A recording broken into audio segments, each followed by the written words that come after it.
بسم الله الرحمن الرحيم الحمد لله رب العالمين والصلاة والسلام على أشرف المرسلين سيدنا محمد وعلى آله وأصحابه أجمعين وبعد. Chers frères et sœurs, partout où vous êtes, salam alaykum wa rahmatullahi wa barakatuh. طبتم وطاب ممشاكم وتبوأتم من الجنة منزلا. Bienvenue à vous aujourd'hui pour notre rencontre de chaque samedi qui se fait autour de حول تفسير القرآن الكريم, autour de l'exégèse de Al-Qur'an al-Karim. Aujourd'hui, Inch'Allah Ta'ala, ensemble, nous allons faire l'explication d'une nouvelle sourate parmi ce qu'on appelle Qisar Suwar, donc les petites sourates qui se trouvent dans le dernier chapitre du Qur'an al-Karim. Donc aujourd'hui, ensemble, Inch'Allah Ta'ala, après avoir, dans l'ordre toujours, après avoir terminé l'explication de sourate al-Masad, nous allons Inch'Allah Ta'ala aujourd'hui, ensemble, vivre un moment ensemble avec l'explication de sourate An-Nasr. Sourate An-Nasr, qu'on traduit par le secours. Sourate, le secours, qui est une sourate médinoise pour celle-ci. Jusqu'ici, toutes les sourates que nous avions expliquées étaient des sourates mécoises. Sourate An-Nasr est une sourate médinoise qui renferme trois choses. La première, l'annonce d'une joyeuse nouvelle. La deuxième des choses, un ordre qui est destiné au prophète sallallahu alayhi wa sallam lorsque cette nouvelle se produira. Allah Azza wa Jal ordonne au prophète sallallahu alayhi wa sallam de pratiquer quelque chose, de pratiquer un acte cultuel une fois que cette nouvelle se produira. Et enfin, troisième et dernière des choses que renferme cette sourate, c'est un signe de ce que cette nouvelle implique. Et donc on va voir ça, Inch'Allah Ta'ala, au fur et à mesure. Comme d'habitude, je lis les versets. Donc c'est une sourate qui est composée de 3 versets. Je lis la sourate en arabe, je fais la traduction, puis on commence l'explication bi'idhnillahi tabaraka wa ta'ala. أعوذ بالله من الشيطان الرجيم بسم الله الرحمن الرحيم إذا جاء نصر الله والفتح, lorsque vient le secours d'Allah ainsi que la victoire. وَرَأَيْتَ النَّاسَ يَدْخُلُونَ فِي دِينِ اللَّهِ أَفْوَاجًا, et que tu vois les gens entrer en foule dans la religion d'Allah. فَسَبِّحْ بِحَمْدِ رَبِّكَ وَاسْتَغْفِرْهُ, célèbre, alors par la louange, célèbre la gloire de ton Seigneur et implore son pardon. Innahu kana tawwaba, car c'est lui le grand accueillant au repentir. Donc comme je vous l'annonçais au début, cette sourate renferme 3 éléments ou 3 choses. La première, cette sourate fait l'annonce d'une joyeuse nouvelle. Quelle est cette joyeuse nouvelle? Eh bien, on va le comprendre avec l'explication du premier et deuxième verset. قال الله تعالى إذا جاء نصر الله والفتح, lorsque vient le secours d'Allah ainsi que la victoire. الخطاب لرسول الله صلى الله عليه وسلم. Ici, ce verset s'adresse au prophète sallallahu alayhi wa sallam. Qu'est-ce que ce verset renferme comme sens. يذكره ربه بالنعمة والفضل عليه وعلى سائر المؤمنين. Allah Azza wa Jal, à travers ce verset, il rappelle à son serviteur, au prophète Mohammed sallallahu alayhi wa sallam, il lui rappelle les bienfaits, les grâces par lesquelles il l'a comblé et par lesquelles il a comblé tous les croyants. Mais qu'est-ce que signifie véritablement ce verset? Lorsque le secours d'Allah vient ainsi que la victoire. Ici, il y a deux choses. Allah Azza wa Jal mentionne deux choses. Lorsque vient Nasrullah, secours d'Allah, et Fath qu'on traduit par victoire. De quoi s'agit-il? Al-ma'na إذا نصرك الله يا محمد على أعدائك وفتح عليك مكة القرى. Lorsque vient le secours d'Allah, c'est-à-dire lorsqu'Allah Azza wa Jal ya Muhammad, puisqu'on dit que ce verset s'adresse à Muhammad sallallahu alayhi wa sallam, lorsque vient le secours d'Allah, lorsque viendra le secours d'Allah subhanahu wa ta'ala, celui qui va te mettre à l'abri de tes ennemis, le secours d'Allah, c'est-à-dire l'assistance d'Allah subhanahu wa ta'ala, le secours d'Allah contre tes ennemis, et al-fath, la victoire. En fait, il s'agit ici plutôt de la conquête. La victoire de la conquête. Donc on pourrait traduire ici, lorsque viendra la victoire contre tes ennemis, et le fath, il s'agit de la conquête de la Mecque. La conquête de la Mecque. La conquête de la Mecque qui se déroule l'an 8 de l'Hégire, durant Ramadan, le 20 du mois de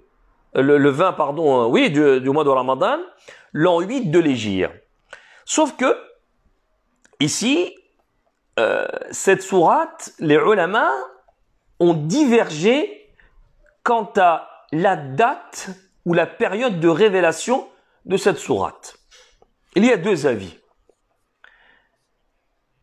Certains disent que cette sourate a été révélée l'an 10 de l'Hégire, alors que le prophète sallallahu alayhi wa sallam était à Mina. Donc le prophète sallallahu alayhi wa sallam reçoit cette révélation à Mina. Et que après cette sourate, alors que le prophète accomplissait le pèlerinage d'adieu. Après cette sourate, le verset qui a été révélé, c'est Al-yawma akmaltu lakum dinakum wa atmamtu alaykum ni'mati wa raditu lakum al-islam dina. Aujourd'hui, j'ai parachevé pour vous votre religion. J'ai complété sur vous mes bienfaits et j'agrée comme religion pour vous l'islam. Et il est dit que, pour ceux qui disent que ce verset, ou plutôt cette sourate a été révélée l'an 10 de l'Hégire, alors que le prophète sallallahu alayhi wa sallam accomplissait le pèlerinage, que 80 jours après la révélation de cette sourate, le prophète sallallahu alayhi wa sallam décéda. Un autre avis qui dit que elle a été révélée avant la conquête de la Mecque. La conquête de la Mecque qui se déroule, comme je vous l'ai dit, je le rappelle, l'an 8 de l'Hégire. Et donc, si on considère que cette sourate a été révélée avant la conquête, alors Allah subhanahu wa ta'ala informe le prophète sallallahu alayhi wa sallam d'une chose qui va arriver, d'une chose qui va se dérouler, qui ne s'est pas encore produite. الإخبار قال المفسرون الإخبار بفتح مكة قبل وقوعه إخبار بالغيب. Donc, si on prend l'avis qui dit que cette sourate a été révélée bien avant la conquête, donc avant que celle-ci se produise, eh bien, il s'agit là d'une information qu'Allah Azza wa Jal donne au prophète sallallahu alayhi wa sallam bien avant que la conquête se produise, bien avant que la conquête de la Mecque arrive, Et donc Allah subhanahu wa ta'ala informe le prophète sallallahu alayhi wa sallam d'une chose qui fait partie du monde invisible, qui fait partie du monde invisible, qui fait partie de l'avenir, du futur. Et le futur, l'avenir fait partie du monde invisible. Il n'y a qu'Allah azza wa jalla qui connaît le monde invisible. فَهُوَ مِنْ أَعْلَامِ النُّبُوَّةِ. Et si cela prouve quelque chose, eh bien, ça prouve alors ça prouve la véracité de la prophétie de Muhammad sallallahu alayhi wa sallam. Sinon, comment pouvait-il savoir que cela allait se dérouler? Puis Allah azza wa jalla dit, donc on rappelle, Nasrullah, c'est la victoire qu'Allah azza wa jalla va accorder au prophète sallallahu alayhi wa sallam, et Al-Fath, c'est la conquête de la Mecque. وَرَأَيْتَ النَّاسَ يَدْخُلُونَ فِي دِينِ اللَّهِ أَفْوَاجًا. Donc lorsque vient le secours d'Allah azza wa jalla et la victoire, et que tu vois les gens entrer en foule dans la religion d'Allah. Ce verset est connecté à l'autre, c'est-à-dire que ce verset dépend de l'autre. C'est lorsque viendra le secours d'Allah subhanahu wa ta'ala ainsi que la victoire, c'est ce qui engendrera, pardon, le secours d'Allah et la victoire, c'est ce qui va engendrer quoi? Le fait que les gens vont revenir en masse, en foule, dans la religion d'Allah subhanahu wa ta'ala. وَرَأَيْتَ النَّاسَ يَدْخُلُونَ فِي دِينِ اللَّهِ أَفْوَاجًا أي وَرَأَيْتَ الْعَرَبَ يَدْخُلُونَ فِي الْإِسْلَامِ جماعات من غير حرب ولا قتال. Donc, le secours d'Allah et la conquête de la Mecque va engendrer quelque chose. Elle va engendrer le fait que tu verras un grand nombre d'Arabes entrer dans la religion de l'islam afwaja. Afwaja, c'est ce qu'on traduit en réalité par foule, par masse, hein, par groupe, afwajan, fawj, hein, afwajan, donc en grande quantité. C'est-à-dire que les gens ne viendront pas se convertir un par un, mais les gens viendront en masse, en groupe, en jama'at, min ghayri harbin wala qital. D'accord? Donc, sans qu'il y ait aucune guerre, sans qu'il y ait aucune contrainte. Aucune contrainte. وذلك بعد فتح مكة صارت العرب تأتي من أقطار الأرض طائعة. Et cela s'est déroulé après la conquête de la Mecque. Les Arabes venaient de toutes les contrées, de tous les pays voisins de la péninsule arabique. Ils venaient soumis, ils venaient pour se convertir à l'islam. دخلوا في دين الله أفواجا. Ils sont entrés dans la religion d'Allah subhanahu wa ta'ala en masse. فلم تمضي سنتان حتى استوثقت جزيرة العرب إيمانا ولم يبق في سائر قبائل العرب إلا مظهر للإسلام. Il n'a pas fallu 2 ans pour que la péninsule arabique toute entière fasse foi. Il n'y avait aucune tribu arabe qui ne manifestait pas l'islam. Et ça, c'était après la conquête de la Mecque. Donc, je disais au début de ce cours que cette sourate traite ou renferme 3 éléments ou 3 choses. La première, l'annonce d'une joyeuse nouvelle, c'est ce que traitent ces 2 premiers versets, sachant que sourate An-Nasr est composée de 3 versets. Donc, إِذَا جَاءَ نَصْرُ اللَّهِ وَالْفَتْحُ, lorsque vient le secours d'Allah ainsi que la victoire, وَرَأَيْتَ النَّاسَ يَدْخُلُونَ فِي دِينِ اللَّهِ أَفْوَاجًا, et que tu vois les gens entrer en foule dans la religion d'Allah, ça, c'est l'annonce de la joyeuse nouvelle, c'est-à-dire qu'Allah Azza wa Jal accordera, si on considère que ce verset a été révélé avant la conquête, accordera victoire au prophète sallallahu alayhi wa sallam contre ses ennemis, et il lui accordera la conquête de la Mecque. Il reviendra victorieux à la Mecque, et il va il va entrer à la Mecque victorieux et les gens vont revenir en masse à la religion et c'est ce qui s'est produit. Puis ensuite, je vous disais que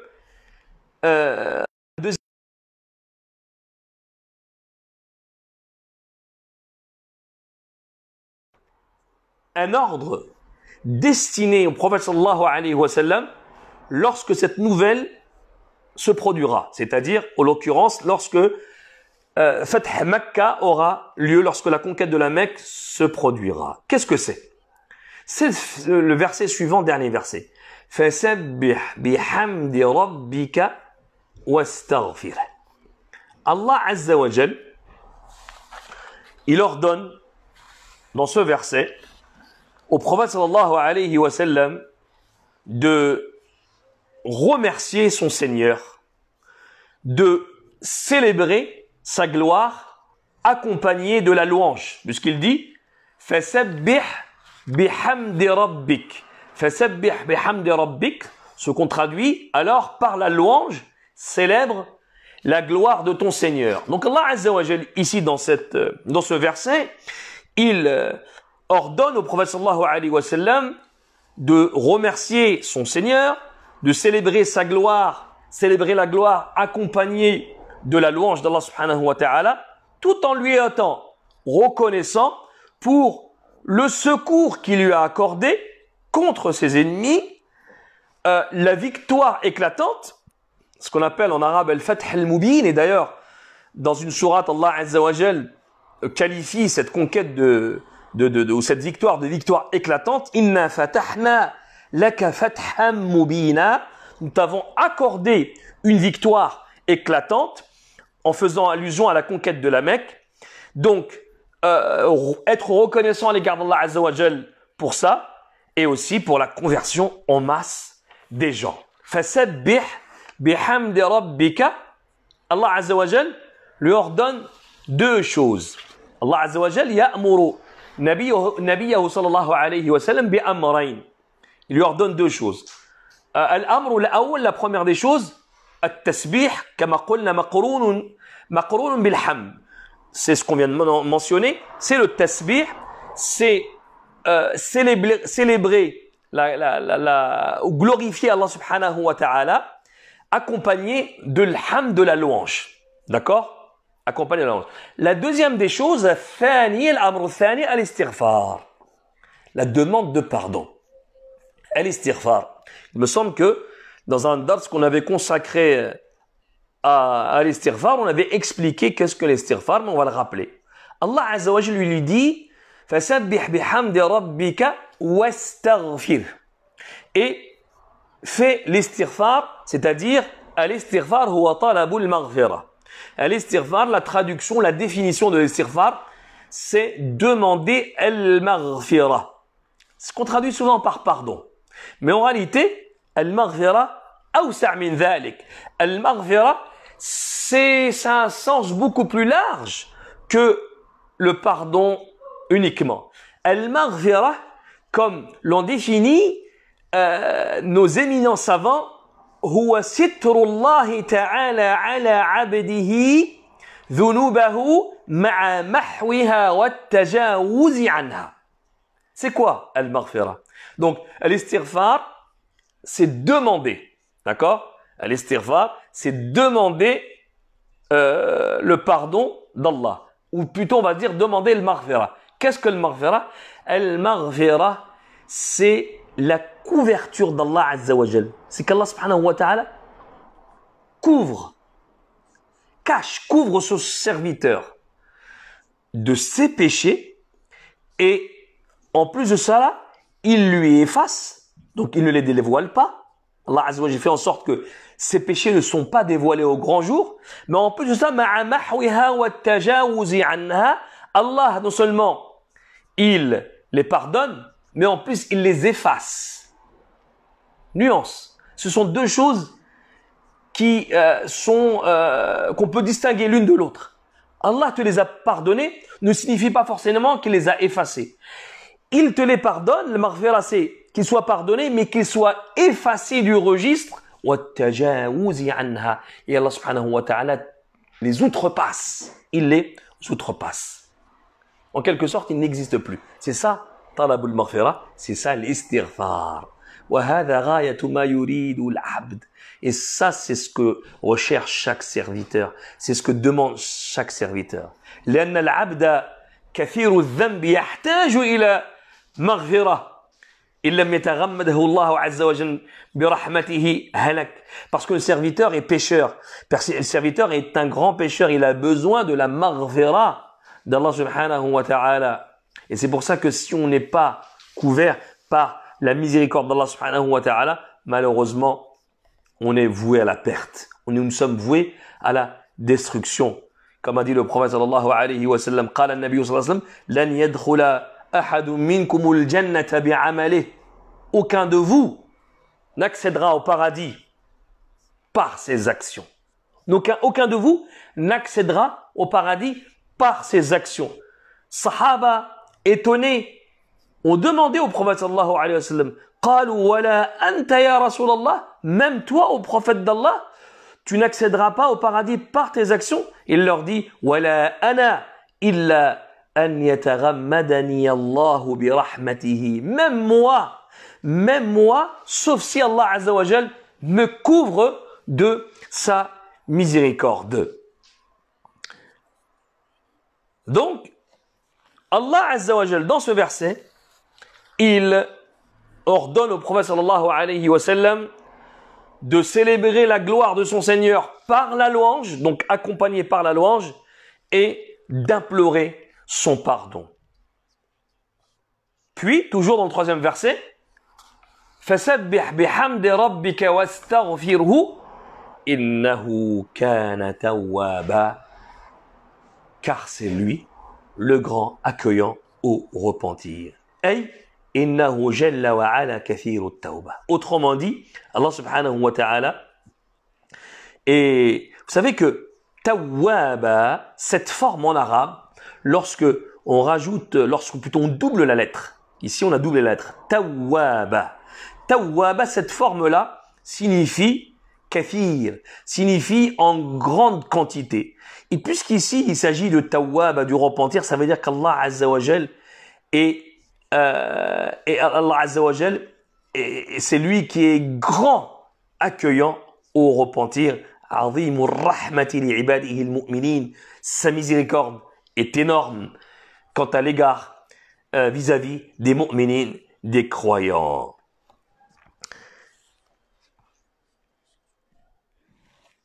Il nous reste un dernier élément.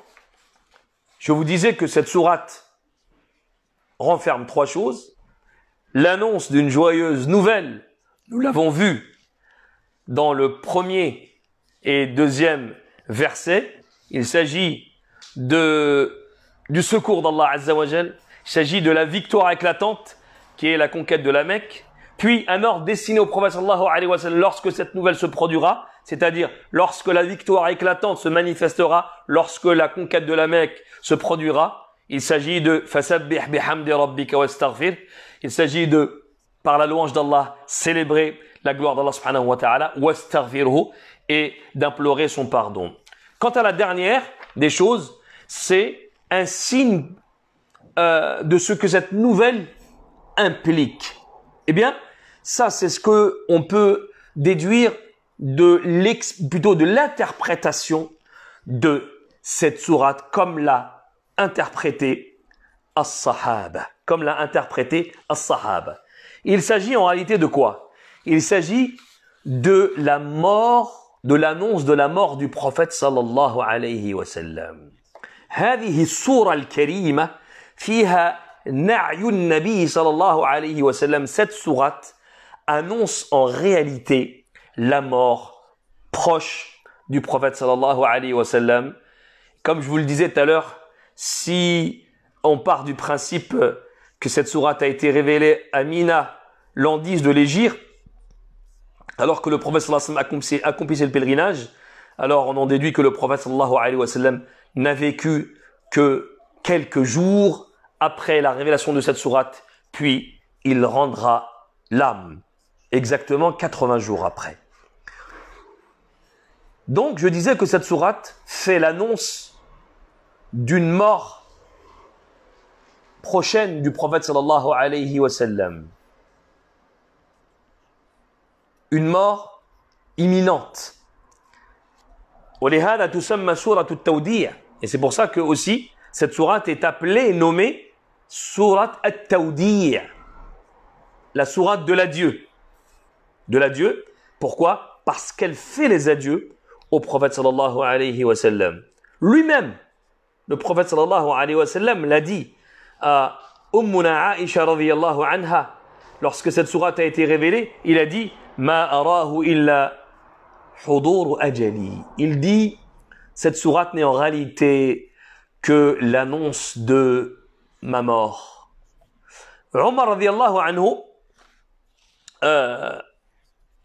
plutôt Ibn Abbas, il dit que Omar radiyallahu anhu, il avait l'habitude de l'inviter, d'inviter Ibn Abbas radiyallahu anhuma à son assemblée aux côtés des compagnons les plus importants, les plus âgés, ceux qui avaient assisté, qui avaient combattu à la bataille de Badr. Et lorsqu'il voyait Ibn Abbas, un jeune homme, un enfant, plutôt on va dire un enfant, assister, s'asseoir aux côtés des grands compagnons les plus nobles, les plus âgés, ceux qui avaient participé à Badr, eh bien, il y avait parmi eux certains pour qui ça ne plaisait pas de voir un enfant assis à leur côté. Et d'ailleurs, ils se sont plaints, Omar radiyallahu anhu, en lui disant que nous aussi, on a des enfants, on a des garçons comme Ibn Abbas, et on les ramène pas avec nous, ils s'assoient pas avec nous. Donc, pourquoi Ibn Abbas a-t-il ce privilège d'être en présence parmi nous lorsque on se réunit? Et Omar radiyallahu anhu avait informé Ibn Abbas radiyallahu anhu que il le faisait asseoir, il le faisait participer avec lui, avec les grands parmi les compagnons, en raison parce qu'il était distingué par rapport aux autres en raison de son savoir, en raison du savoir d'Ibn Abbas radiyallahu anhuma. Alors un jour, qu'est-ce qu'il a fait? Ben, il a invité les compagnons de Badr, les plus importants compagnons, et il a appelé en même temps Ibn Abbas pour que il puisse s'asseoir également avec eux. Ibn Abbas a compris que Omar radiyallahu anhu l'avait invité à s'asseoir avec eux pour pouvoir prouver l'affirmation de Omar radiyallahu anhu, à savoir que il était plus savant, il avait plus de savoir que beaucoup parmi les plus grands compagnons. Et donc, pendant la conversation, Omar radiyallahu anhu, il demande aux compagnons de Badr, il leur dit, qu'est-ce que vous dites de la sourate Idha jaa nasrullahi wal fath? Donc certains ont répondu, cette sourate, elle nous incite à louer Allah subhanahu wa ta'ala, à demander son pardon lorsque on sera secouru, ou que le prophète sera secouru et qu'il atteindra la victoire. D'autres, ils ont dit que cette sourate, elle parlait de la conquête de la Mecque, et d'autres, ils sont restés silencieux. Et là, Omar radiyallahu anhu, il a demandé à Ibn Abbas. Et donc tout ça était voulu, bien sûr. Il lui dit, est-ce que toi tu penses la même chose? Est-ce que tu as la même opinion? Et Ibn Abbas a répondu que non. Alors il lui dit, quelle est ton opinion à propos de cette sourate? Et Ibn Abbas a répondu, a expliqué que cette sourate faisait référence à la dernière heure du prophète sallallahu alayhi wa sallam, que cette sourate informait que l'arrivée du secours d'Allah subhanahu wa ta'ala et l'obtention de la victoire, c'est-à-dire la conquête de la Mecque, seraient les signes de son heure prochaine. Par conséquent, le prophète sallallahu alayhi wa sallam se devait de prier Allah subhanahu wa ta'ala et de demander son pardon. Et c'est là que Omar radiyallahu anhu a dit, je ne connais que ce que tu as dit, je ne connais pas d'autres interprétations, je ne connais pas d'autres versions.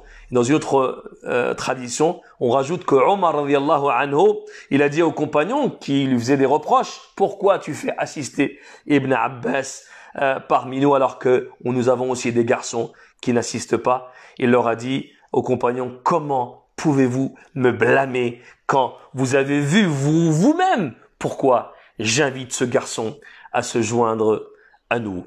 Donc voilà pour Surat An-Nasr, Surat la victoire. On poursuit Inch'Allah Ta'ala la semaine prochaine. Je vous donne rendez-vous la semaine prochaine bi'idhnillahi tabaraka wa ta'ala. Subhana rabbika rabbil izzati amma yasifun wa salamun ala al-mursalin walhamdulillahi rabbil alamin. Wassalamu alaykum wa rahmatullahi wa barakatuh.